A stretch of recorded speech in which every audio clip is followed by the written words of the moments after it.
We are back for March Madness 2019. That's right. We have our Twitter challenge underneath our belt here. So what we're about to do and get going is going to be a piece of cake for everyone. I know this is something that you've been waiting for. That way you can compete once again with the things that are going on in your classroom, and we can't wait to see it. So let's get going with March Madness 2019. So in this challenge here, we will have 2 rounds. That's right, just 2 rounds. The first round, you will compete against your campus. So be that team that gets out of round 1 by making sure that you have enough scores to advance to the next round.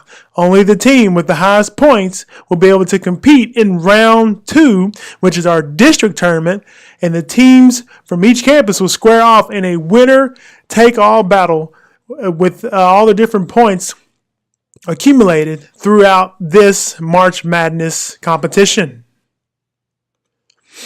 So here are the guidelines. So points will be awarded based on Twitter posts following the same protocol from our Twitter challenge. So nothing new with that. Just do the same thing you've been doing when it comes to posting. But we want to explain a couple of things here in a minute. So our team hashtag, whatever that team is, your hashtag Robinson ISD, make sure that we share that so that way everyone knows what's going on in your classroom so we can all learn from each other.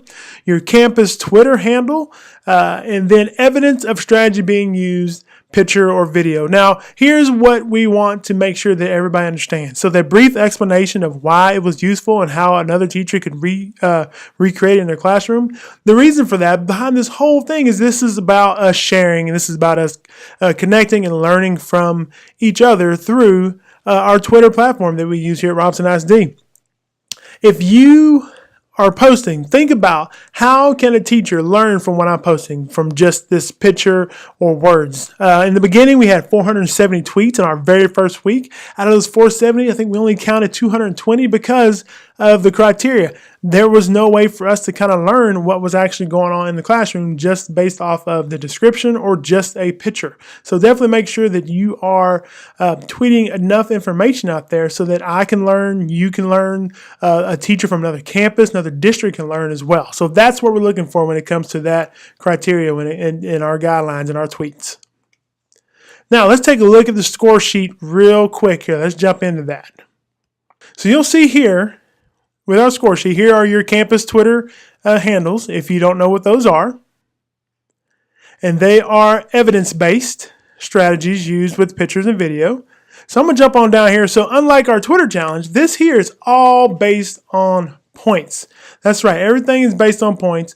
Not the amount of tweets that you do, but the actual, you can tweet from different categories inside of our boards here to accumulate a ton of points.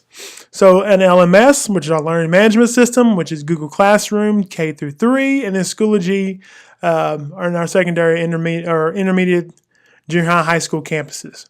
So you can receive points if you're demonstrating how you're using that in your classroom in different ways by using Google Classroom or Schoology. The Google Apps. So you receive 5 points from using either Docs, Slides, Sheets, Draw, Form Sites, or even MyMap. Looking at formative assessments. So there's 10 points from there from all different ways that we check for understanding in the classroom. We would love to see even more how you're doing that. We saw a lot of it in Twitter or during a Twitter challenge. We would definitely like to see more.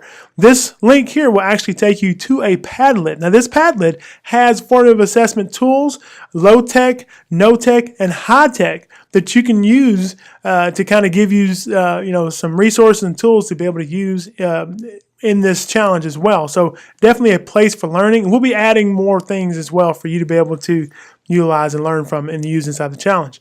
That's 10 points. Now, memorable moments, 20 points. You see, that's worth a lot because this takes a lot of you taking risk with things and creating those memorable learning experiences for your students. So that's why we award that 20 points. Now, this is not the entire list. Okay, we didn't want to put a whole lot on there because we didn't want to, kind of pigeonhole you on things. We want you to be really creative on how you are connecting learning to the things that are going on in students' lives and making those types of learning experiences very memorable, like coding, Makerspace, things like that, hooks, reflection tools. So like I said, this is just an example of what this can look like in your classroom.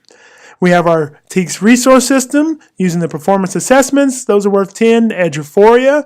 Those are 10 utilizing data views. And one thing we want to make sure, anything that we're doing with students, especially if you know that they can't be on Twitter or you're using things that have their student names and student IDs, make sure that you are hiding those, covering those up, maybe using stickers or blurring out that information as well. And of course, everybody loves the Lead Forward strategies. Definitely continue to push those out there because we love to see people have been using the same strategy, but in different ways. That has been a really great thing to see as well. You have your Screencastify, Chrome extensions, online textbooks, the 4 C's that we have available. Oh, and with the online textbooks, some of you, I know they're not all listed there. That's okay. If it's not listed there, still use it, but definitely let us know.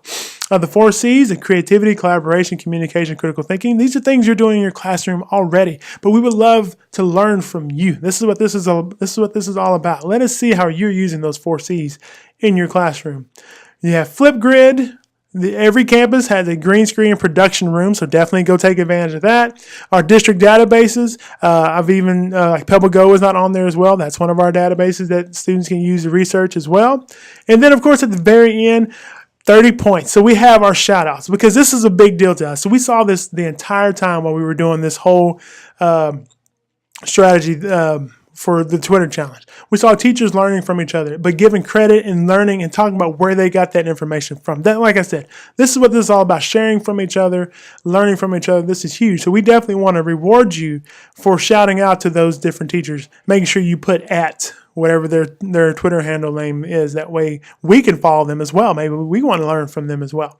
So those are our guidelines. Like I said, we'll be sharing this out here towards the end of the day. So let's jump back into our presentation. All right. So go back to my score sheet. So timeline. So round one starts and begins March 20th. That's tomorrow. And it will end Thursday, March 28th. That's right. So it's only 2 weeks. It's a 2-week tournament that we have going on. Finalists will be announced for each campus via Twitter on March 29th. And then for round 2, we'll start on April 1st, and we will actually end April 8th as well. So winners for the entire competition will be announced Tuesday, April 9th in the afternoon. Now remember, you have till midnight of the Friday, March 29th, and you have till midnight on April 8th as well. So get those tweets in, guys. Get those tweets going. That way your tweets can be counted. That way we can count them up, get your scores going. That way you can be the winners on your campuses for this upcoming March Madness Challenge. So last but not least, I know you want to hear about this. These are our prizes. So we have our Flair pins that we're giving away for the finalists. So every team that makes it through the first round, everybody gets some Flair pins on those 5 teams. Everybody gets a week-long jeans pass. Everybody gets that coveted chips and drink, okay? So for our champions, the ones who are winning it all, the ones who have taken home the crown, cut down the net, are ready to go in the classroom with things that they're doing and sharing, they will receive a Bluetooth speaker. Every single person will receive one of those. They will also receive a $25 towards their classroom supplies to Office Depot or Amazon. So that's pretty good. So, win a little change there to be able to use towards your classroom. So you definitely want to get that going. And then last but not least, for those of you who are the MVP of your team, if you win and you are the most valuable player in your team, your Rocket Notebook. So what a Rocket Notebook is, basically it allows you it's just like a regular notebook that uses these certain types of pen that you can buy anywhere off Amazon or whatever. And you can use this notebook pen, or you can use this notebook and write notes in it. It's like I said, pen and paper, write notes in it, and then you can scan it with the QR code that's on each page, and it will save to the cloud drive of your choice, whether it's Box or Google Drive or whatever that you have. It will actually save and categorize for you in that. Now, here's the great part. Ready? So if you are done with notebook, it's full. Okay, what do we do with normal notebooks? We throw them away. Now with this one, that little circle that's in the middle, you put a cup of water on top of it, put it in the microwave, heat it up, bam. There you go. You get to, it erases everything. You get to use that notebook all over again, right? How cool is that? That is the Rocket Notebook. So for our overall MVPs, of the entire district, that person will win a Sphero Spark. That is a coding and drivable robot that is waterproof. They can be dropped. They can be used with paint. They can do light paint, all types of things. You win that for your classroom. So there's your opportunity, sir. And last but not least, the winning campus will receive the coveted Dash Trophy to be displayed in front of their office until March Madness of 2020. That's right. You get a trophy, bragging rights, let everybody know that you are the champion. Your campus won. Your campus got it done. So once again, any questions, please let us know. Contact myself or James, and we will get you all the information you need. Thank you once again, and good luck to all competitors out there.